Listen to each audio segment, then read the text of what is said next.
بسم اللہ الرحمن الرحیم۔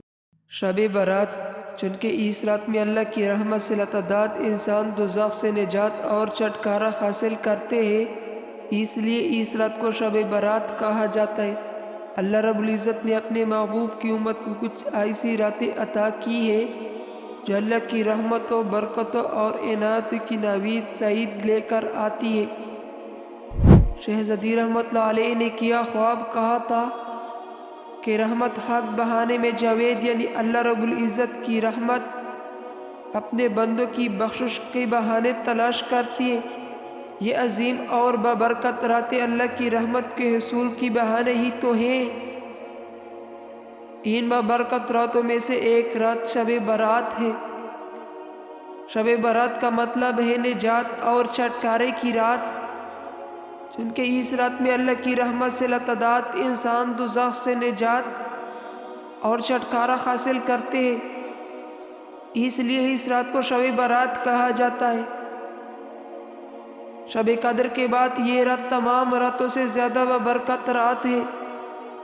امام غزالی مکاشفۃ القلوب میں فرماتے ہیں کہ جس طرح مسلمانوں کے لیے 2 عیدیں ہیں، اسی طرح فرشتے کے لیے بھی 2 عید کی راتیں ہیں، جن میں سے ایک شب برات ہے اور دوسری شب قدر۔ بہت سی حدیث مبارک سے اس بابرکت رات کی عظمت و فضیلت واضح ہوتی ہے۔ تقریباً 10 صحابہ کرام سے شب برات کی حوالے سے احادیث مروی ہے۔ حضرت علی مرتضیٰ رضی اللہ تعالیٰ عنہ سے مروی ہے کہ نبی کریم صلی اللہ علیہ وسلم نے ارشاد فرمایا، جب شعبان کی 15ویں رات آئے تو اس رات میں قیام کیا کرو اور دین کو روزہ رکھا کرو، بے شک اللہ تعالیٰ اس رات میں غروب آفتاب سے لے کر طلوع فجر تک آسمان دنیا پر اپنی شان کی لائق نزول فرماتا ہے اور فرماتا ہے کہ ہے کوئی بخش طلب کرنے والا کہ اسے بخش دوں، ہے کوئی رزق کا طلبگار کہ اسے رزق دوں، ہے کوئی مصیبت زدہ کہ اسے آرام دوں، ہے کوئی ایسا ہے۔ اللہ تعالیٰ یہ اعلان طلوع فجر تک فرماتا رہتا ہے۔ سنن ابن ماجہ حدیث نمبر 1388۔ حضرت عائشہ رضی اللہ تعالیٰ عنہ اس رات کے حوالے سے نبی کریم صلی اللہ علیہ وسلم کی معمول کا ذکر بھی کیا ہے۔ آپ رضی اللہ تعالیٰ عنہ کہتی ہے کہ میں نے ایک رات نبی اکرم صلی اللہ علیہ وسلم کو نہ پایا تو میں آپ صلی اللہ علیہ وسلم تو تلاش میں باہر نکلی تو دیکھا کہ آپ صلی اللہ علیہ وسلم بقیع قبرستان میں ہیں۔ آپ صلی اللہ علیہ وسلم نے فرمایا کہ کیا تم ڈر رہی تھی کہ اللہ تعالیٰ اور اس کے رسول صلی اللہ علیہ وسلم تم پر ظلم فرمائیں گے؟ میں نے عرض کیا یا رسول اللہ صلی اللہ علیہ وسلم، میرا گمان تھا کہ آپ صلی اللہ علیہ وسلم اپنی کسی زوجہ کے ہاں گئے ہوں گے۔ پھر آپ صلی اللہ علیہ وسلم نے فرمایا کہ بے شک اللہ تعالیٰ شعبان کی 15ویں رات کو آسمان دنیا پر اپنی شان کی لائق نزول فرماتا ہے اور قبیلہ بنی کلب کی بکریوں کی بالوں سے زیادہ تعداد میں لوگ مغفرت فرماتا ہے۔ قبائل عرب میں قبیلہ بنی کلب سب سے زیادہ بکریاں پالنے کے حوالے سے مشہور تھا۔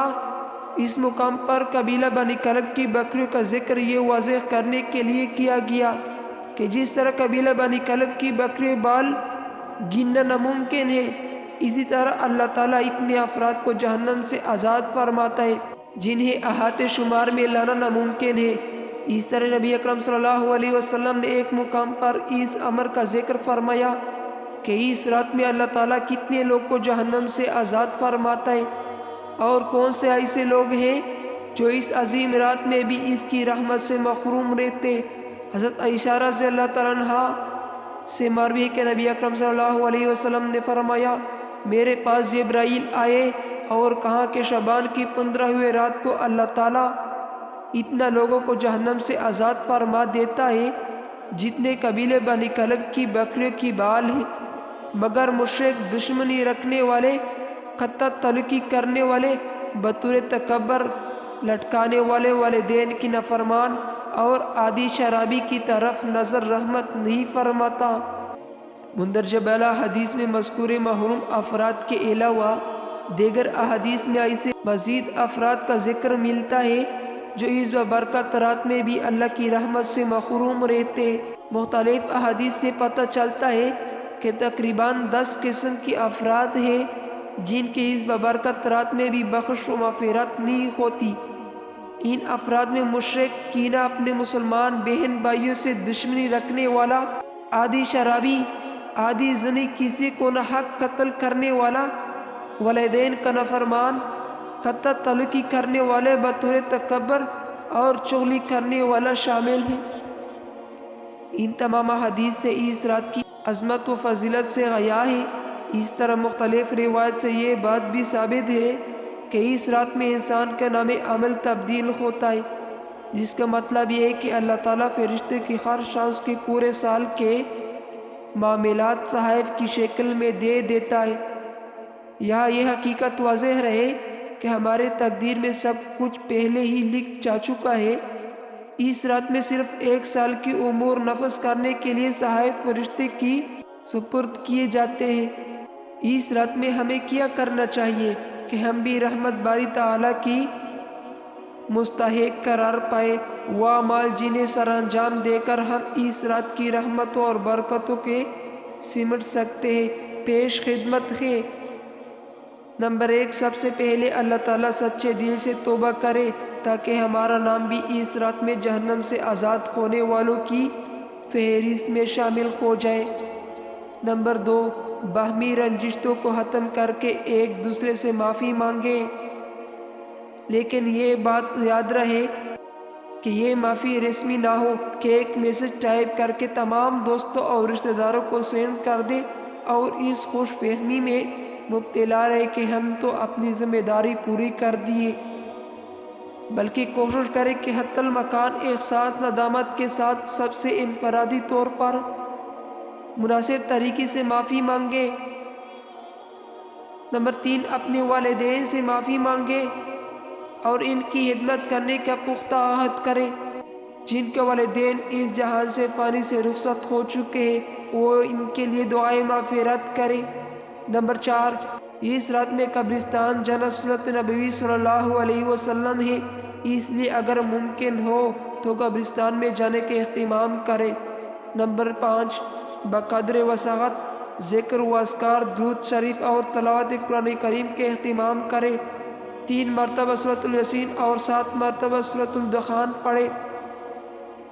نمبر 6، نوافل کی ادائیگی کا اہتمام بھی کرے۔